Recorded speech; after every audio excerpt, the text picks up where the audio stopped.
Good morning, everyone. It's Miss Tron. I hope you're having a wonderful day. Wanted to talk a little bit more about the color wheel. Just going to review some things we've already learned. We've learned that the primary colors are red, yellow, and blue.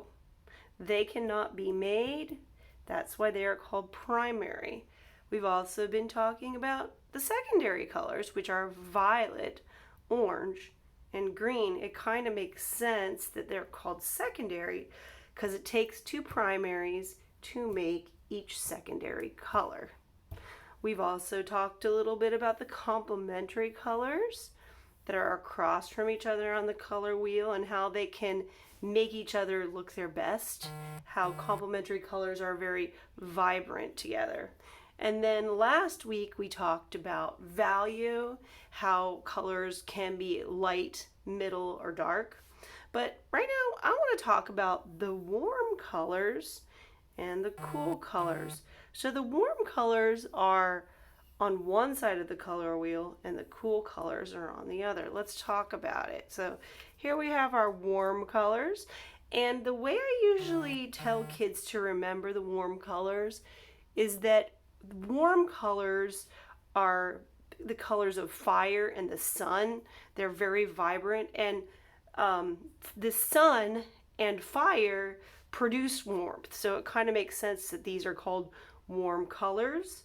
Why would a person use warm colors on their art? Well, they're very eye-catching. They're very vibrant. And also, if you were to make an piece of art that just had warm colors in it, those colors work really well together, so it would give your art a sense of harmony or unity, which means bringing together your art. So that's warm colors. Moving on, here we are with the cool colors. The cool colors are violet, blue, and green.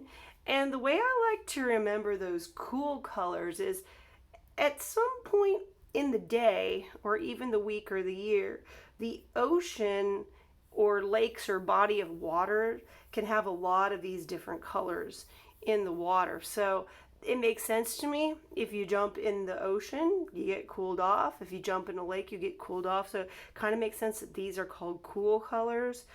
Cool colors are very relaxing, calming. They give us a sense of calm. Just like the warm colors, if you were to just use cool colors in a piece of art, it would give it harmony or unity. It would bring it together. So here we go, and moving on to the next thing. So I was thinking to myself the other day, we're trying to do the field day, the online field day, and oh, here we go. One of the activities is to throw some paper airplanes into a bucket or a laundry basket. I thought to myself, wow, how could I art that up? How could I still teach my kids a little bit about art, but also do the inside field trip that we're all going to do? Or not field trip, sorry, a field day. So divided my colored pencils between warm and cool, and I decided what I wanted to do is to work with my cool colors. So what I did is I decided I wanted to make a design with markers and then colored it in using the cool colors. So kind of just started making some organic lines into this, and then used value going from dark to light to the middle. Now, you don't have to do anything like this if you want to. Putting art on a piece of paper and using either warm colors or cool colors is just going to make the paper airplane you use for the field day a little more interesting. So here I have my paper, and what I'm going to do is, once your art is on the top, fold your art into the paper airplane.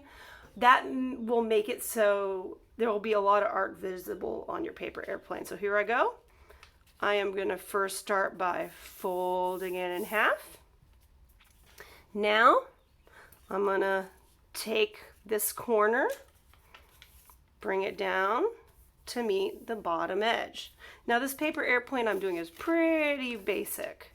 Doing the same thing over here, folding it down to meet the bottom edge. The way I like to do my paper airplanes is I like to take this edge here and bring it down to the bottom, creating a shape kind of like this, a long triangle. Gonna do it over here. So whatever you do on one side, you do on the other. Now I'm folding the wings. Okay, folding a triangle down here and a triangle down on this side. And now, what's the last thing? Oh, so there I go. I'm folding two little pieces up here. Whoa, take a look at that. I now have a beautiful paper airplane with my lovely design and cool colors. Like I said, for the next 2 weeks, we are going to be doing the field day activities. That's what we're doing in resource and PE and art and music. That is one of the things we're going to be focusing on. However, I will have some other little activities on my page. Once again, you do not have to decorate an airplane. It's just something you could do if you want to make your field day activity a little bit more artistic.